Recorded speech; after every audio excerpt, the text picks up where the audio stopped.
Hello, and welcome back to Conspiracy Classroom, coming to you from the hub of the universe and the birthplace of Dunkin' Donuts. This is part 2 of our deep dive into consciousness, reality, and whatever exists beneath both. Today's episode revolves around something that's been described as a periodic element, a power source, and a medium through which consciousness, even electricity, may travel through. Something long theorized to be the realm of spirits, entities, and yes, demons. The supposed location of the fabled Akashic Record, and maybe the biggest catch-all concept humanity has ever invented for explaining everything it couldn't explain yet.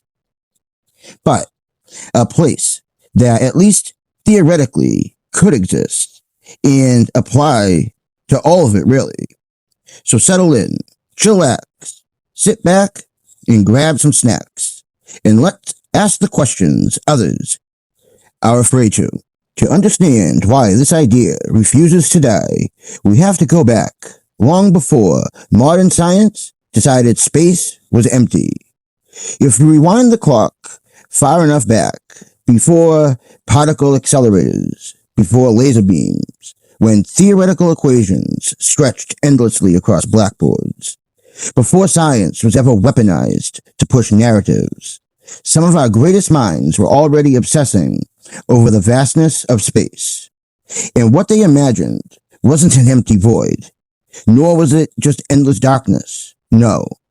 To them, the universe was alive, a place where unseen forces filled space with incredible power and interconnectedness.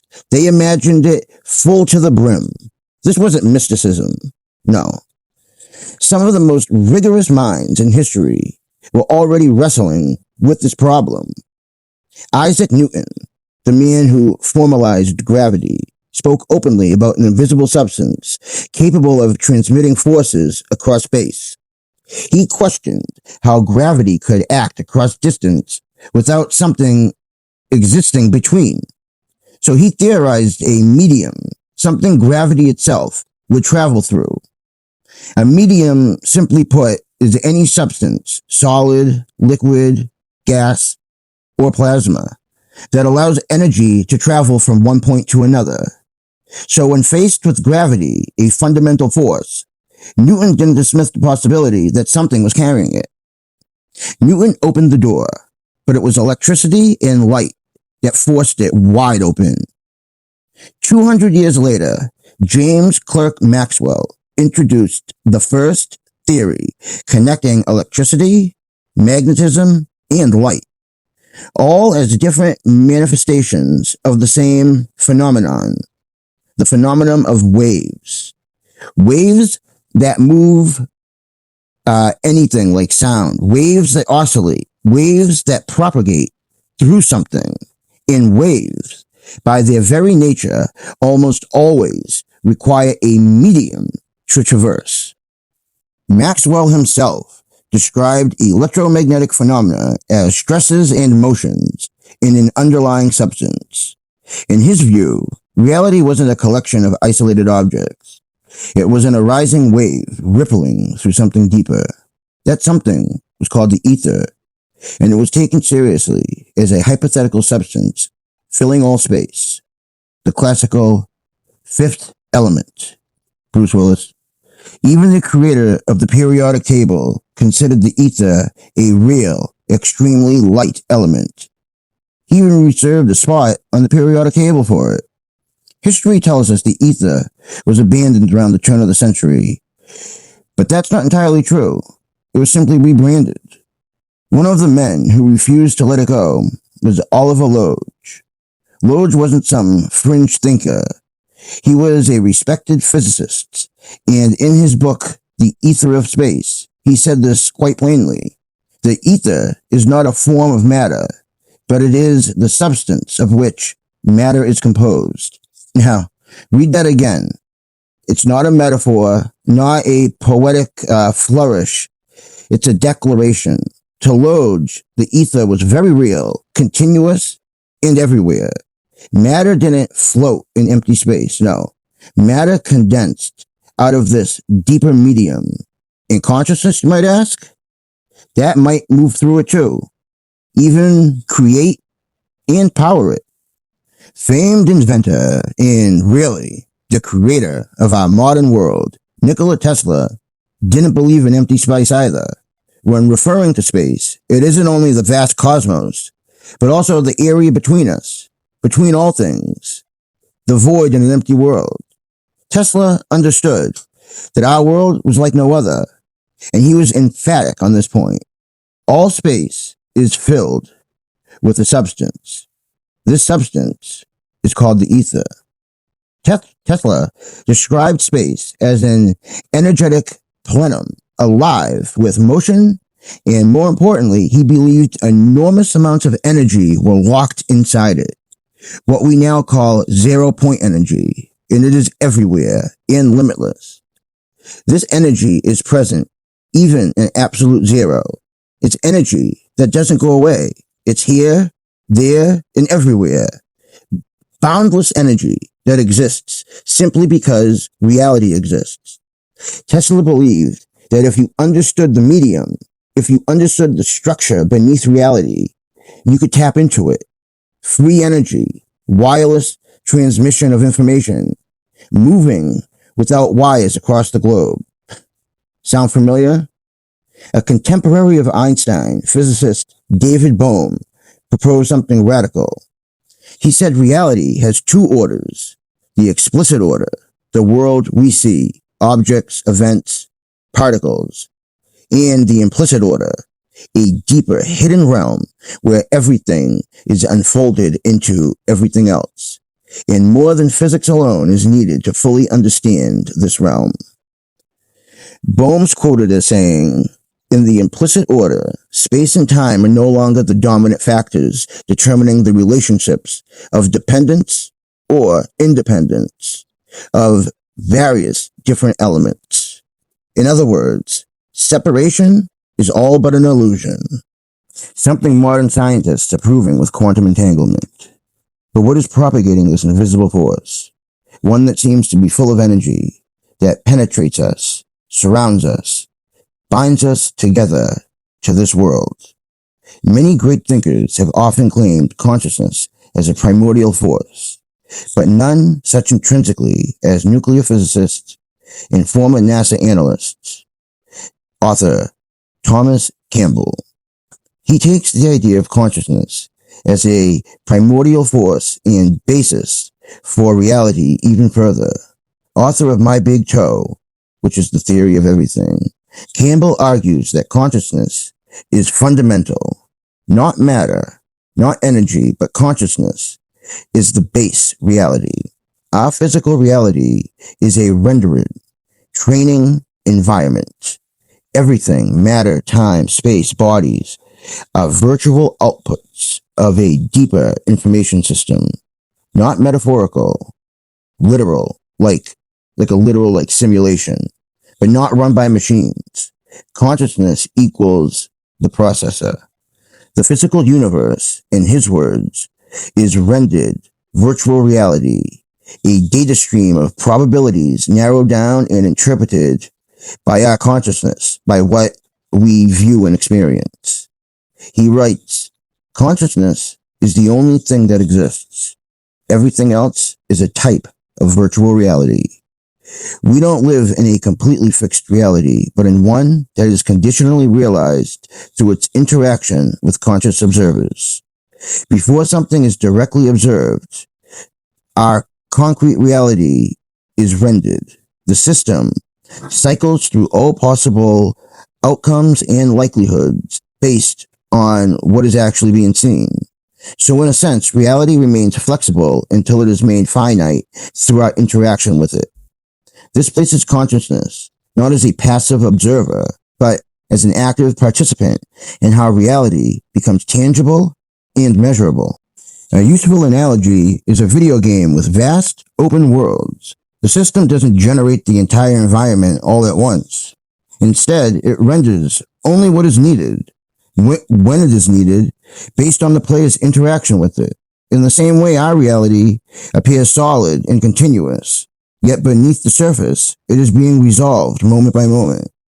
Not because consciousness creates reality at will, but because reality itself is an efficient, rule-based information system responding to the observation and interaction of its participants. A classic example of this way of thinking is the double-slit experiment. Imagine firing single particles one at a time toward a wall with two narrow slits in it. Behind that wall is a screen that records where each particle lands.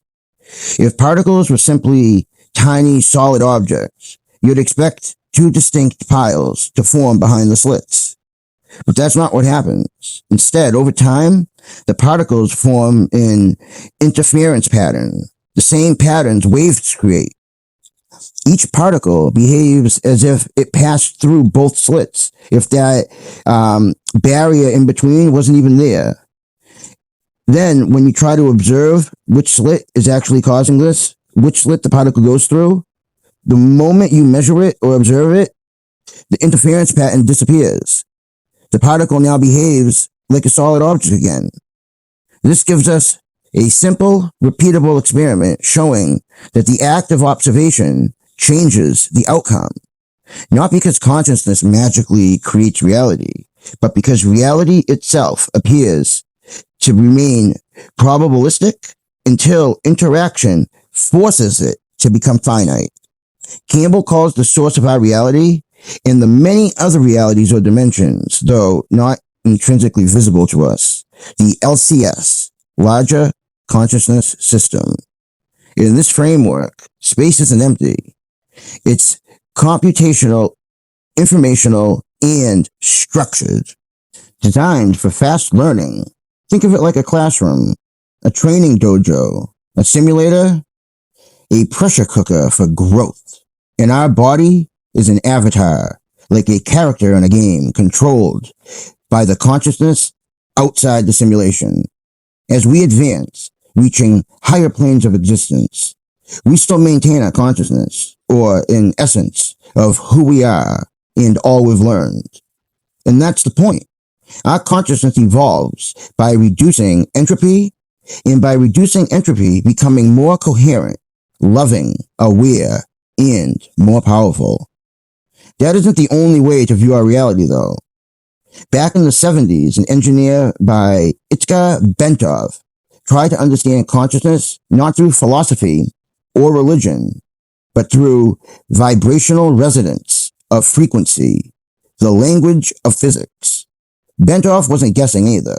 He built medical devices, which are still used today.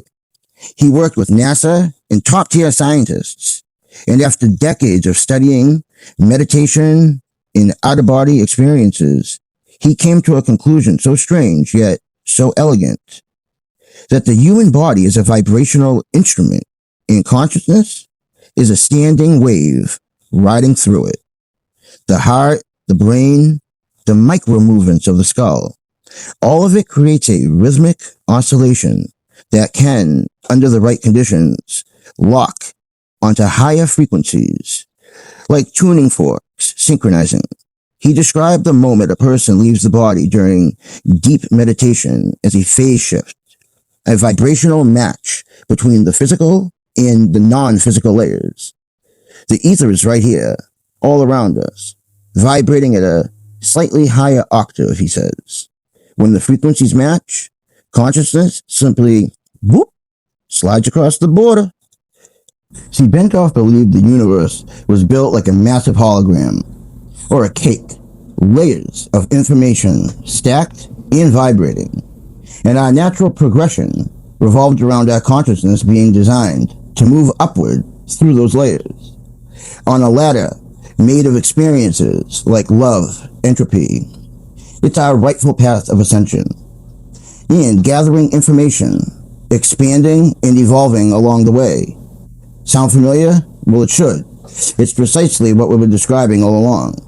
Reality as nested vibrational systems, like Russian dolls, each one bigger than the next, but retaining each doll inside it, with consciousness moving through the layers of varying frequency and not through distance. He said the universe is like a standing wave that consciousness rides, much like a surfer. Two very different thinkers, two different languages, but the same implication. Reality has layers, and consciousness doesn't stay put. Now, while Bentoff was mapping the mechanics of the ether, Blavatsky was describing its architecture. She spoke of etheric, astral, and mental planes, stacked realities, interpenetrating one another and our physical world. She wrote, "The astral light is the storehouse of the memory of the universe." Now that's not symbolically, she meant that literally. To Blavatsky, the ether wasn't superstition, it was the infrastructure. Rudolf Steiner echoed this exact sentiment decades later, describing the etheric realm as a life field, shaping, forming, and growing with perception. It's a real layer, not imaginary, just very subtle. This brings us to Edgar Cayce, the sleeping prophet, a simple man from Kentucky who discovered in self-induced trances there is indeed a timeless pocket, a vast space of energy and information nestled between our awareness and a dreamlike state. There he could access this information. He possessed knowledge no human should have had. He gave medical diagnoses a man with a third-grade education couldn't possibly have known. Decades later, history would prove him right on many of these prognoses. Cayce spoke of many things he had observed, repositories of vast knowledge, and again he spoke about the Akashic Record. This was the non-local repository of all events, all thoughts, all possibilities. Everything that has happened, is currently happening, or will ever happen. A repository connected to an endless stream of thought, a wave of consciousness being deposited from all of mankind, a place accessible by everyone, but visited only in our dreams, when in our astral form. Not by machines, but by our resting self. But how? All knowledge ever? Cayce would say, from the highest vantage point, past, present, and future all happen simultaneously, like a single brushstroke across time. And in a layer where time has no meaning, while inside we are connected to anywhere and everywhere, and anytime. Decades later, Irvin Laszlo reframed this in modern language. He called it the Akashic Field, an informational field embedded in the fabric of the universe, but a field of such energy and vastness that's connected to all of us. So the thought of using this medium in other ways wasn't lost, especially by the U.S. government and numerous intel agencies. At SRI, Hal Puthoff explored the zero-point field as a real energetic substrate, a background sea of boundless energy that could be harnessed to harness the modern world.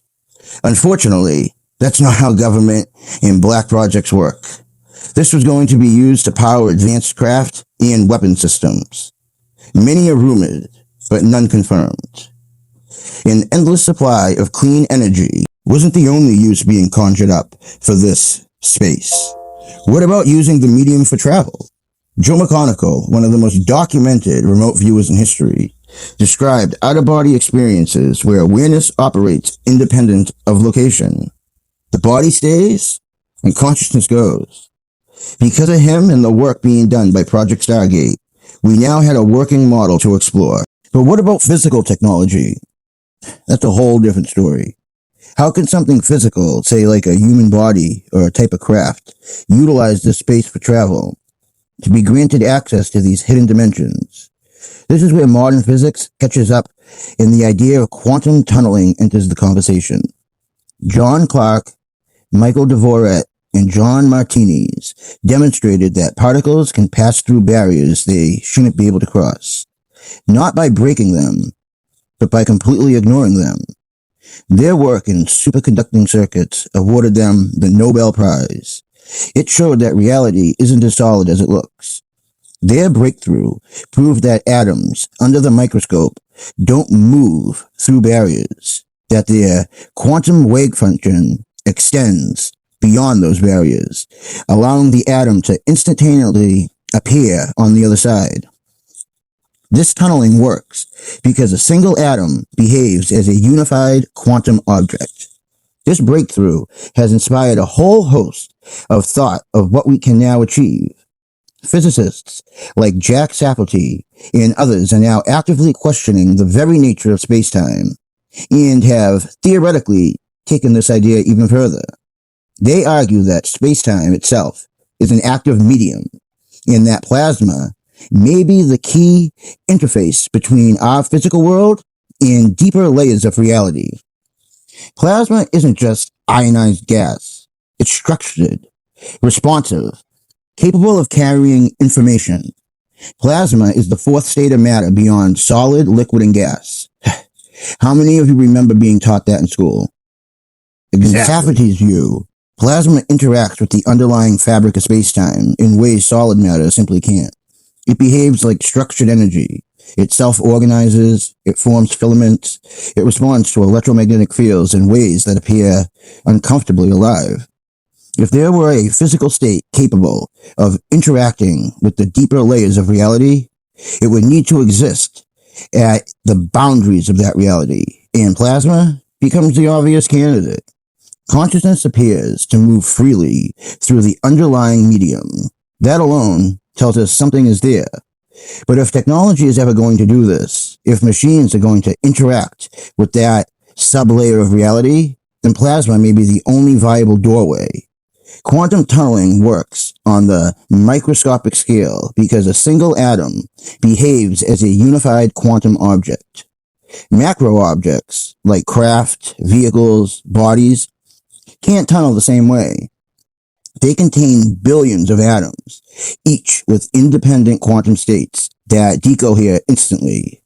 But if an object were enveloped in plasma, that plasma could act as a single coherent boundary, forcing the system to behave as one unified quantum object, rather than the billions of separate ones. In theory, that would allow plasma to bridge two locations, not by crossing distance, but by matching phase.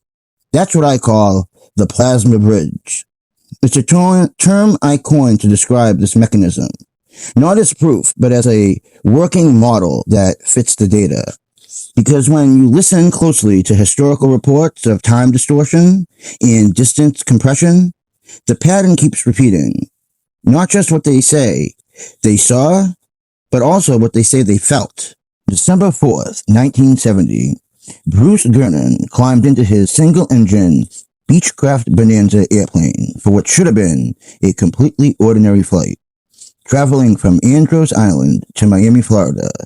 That's roughly 75 miles, about an hour and a half in the air. Nothing remarkable. A flight that he had done dozens of times. But today would be no ordinary flight. Not long after takeoff, Bruce noticed that ahead of him, a wall of clouds were joining together, creating a towering wall across his horizon. But these weren't normal storm clouds, no. They were emitting a strange lightning, stretching out, almost to take hold of the craft. What he originally thought was a storm system was too perfectly aligned. It was arranged in a way that didn't look random at all. As he flew closer, the clouds seemed to form an opening, with sparks of lightning and dancing arcs of plasma. A tunnel formed, and at its center was innate darkness, a black, circular corridor stretching forward through the sky, smooth, uniform, almost engineered in a way. Now, with no way around it, Bruce had no choice but to fly straight in it. Inside the tunnel, his plane glowed with what he could only describe as a static charge that shifted and arced, engulfing his plane in this soft, luminous glow. He became strangely calm. The air became smooth. The plane felt stable, almost guided. Then, the instruments began to behave strangely. The compass spinning, navigation systems failing, zero radio communication. But yet, There was no turbulence, no chaos, just the sensation of moving forward through something contained, as if the sky itself had become a corridor. The pull. Later, Bruce said the aircraft felt as if it was being drawn forward, not pushed by wind, but pulled by something. The tunnel curved slightly like a funnel, bending toward its destination. Time inside felt different. Minutes passed, but not that many in real time. Then, in the distance, an opening appeared through the clouds. Crepuscular rays broke through. Smooth skies ahead, but with no controls. How would he get there? That's when he noticed the plane started climbing. It adjusted its pitch on its own and was now heading directly for the opening, just as he had wished. And as suddenly as it began, the tunnel ended. Bruce emerged into clear skies, and there, directly in front of him, was Miami Airport. Not in the distance, not in the horizon, but boom, right there. Air traffic control didn't believe him at first. Based on the time he had been airborne, his location made absolutely no sense. But the clock didn't lie. The fuel usage didn't lie. The flight had taken about 35 minutes. A trip that should have taken over an hour, completed in nearly half the time. The plane was intact. The logs were intact. The data supported his experience. He had essentially entered a naturally forming plasma bridge, which shortened his distance. Now that was a story about distance. Here is a similar story, but through time. Sir Victor Goddard in 1935, traveling from Edinburgh to his base at Andover, he flew over the abandoned and overgrown Drem airfield in Scotland. On his first flight, it was as it should be, deserted since the end of the First World War. But upon his return flight, he entered a black void, the only light being distant lightning. The arcs flashing all around him, his plane glowing with a charge. After losing all instruments and control, he noticed sunlight breaking through, and as swiftly as it erupted, it dissipated. Below him, what should have been the derelict Scottish airfield, was now a maintained, highly active, and alive base. He viewed yellow aircraft and blue uniforms, unlike the camouflage planes and khaki uniforms he was accustomed to. He then noticed he was spotted. Here, in this alternate reality, he was an unidentified aircraft. He quickly changed directions and flew back into the darkness. And just as before, the void subsided, and suddenly he broke free. It was again clear skies, and he was now over the same abandoned airfield. Years passed. The Royal Air Force modernized. Training protocols changed. Aircraft designs evolved. And then, the abandoned airfield was reopened. When Goddard visited it again, he froze. The layout matched what he had seen from the air that day. The runways, the buildings, the colors of the planes, bright yellow training aircraft. And wouldn't you know it, blue uniforms. These aren't framed here as proof. They are framed as encounters with an underlying force, one that has been written about and explained very well. Historian Mircea Eliade called these location zones where different modes of reality overlap, and they are very sacred, linked to our spiritual past. Author John Michael Greer views the etheric or astral realm not just as a psychic space, but as a genuine, foundational dimension intertwined with the physical world, a tangible, intermediate world of forces, life energy, and consciousness acting as the blueprint for matter and emotion, accessible through esoteric practice, especially druidry, for deeper reality beyond the mundane senses. In essence, the astral world is a real in-between realm and not just imagination. It has different disciplines, yet the same conclusion. Do I have time? Yeah, okay. I'm going to give you another possible example, simply because I've followed this topic since I was 6. A surprising number of Bigfoot encounters report strange anomalies, as if seeing a 9-foot Jack's Link commercial with glowing eyes isn't the coup de grace.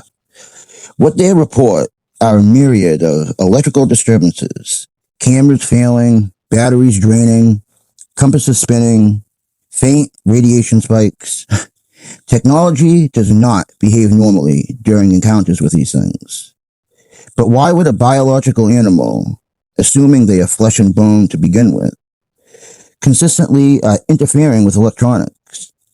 Then there are the lights, intelligently moving, glowing orbs, floating as if dancing through the trees, sometimes alone, sometimes seen in groups. Indigenous oral traditions describe these lights long before modern terminology, associating them with beings that moved between their world and ours. What if it's the same kind of boundary crossing we've been talking about? That would explain the sudden disappearances. A being with a larger brain and fundamentally a different relationship to the planet. A being adapted to both finding and utilizing areas of our reality that are intertwined with other layers. These thinning regions reportedly appear all over the planet. Suddenly, Bigfoot stops being a standalone mystery and starts looking like another symptom of a layered reality. And if that doesn't belong in the conversation about reality and consciousness, then what does? So what are we really talking about here? The ether is a complicated subject, but a fun one. Since science isn't totally there yet on how to describe this intrinsic field of reality that is capable of really anything you can imagine, hence why the power of our consciousness is so powerful. And information like this has been purposely hidden. And since it is so under-researched, it is kind of a catch-all for all things we love and experience, but yet can't explain. The Akashic field, that's the ether. 0-point energy, that's the ether.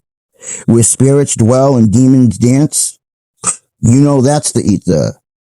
It's where we go when having out-of-body experiences. Welcome to the ether. Population, everything and anything we can imagine.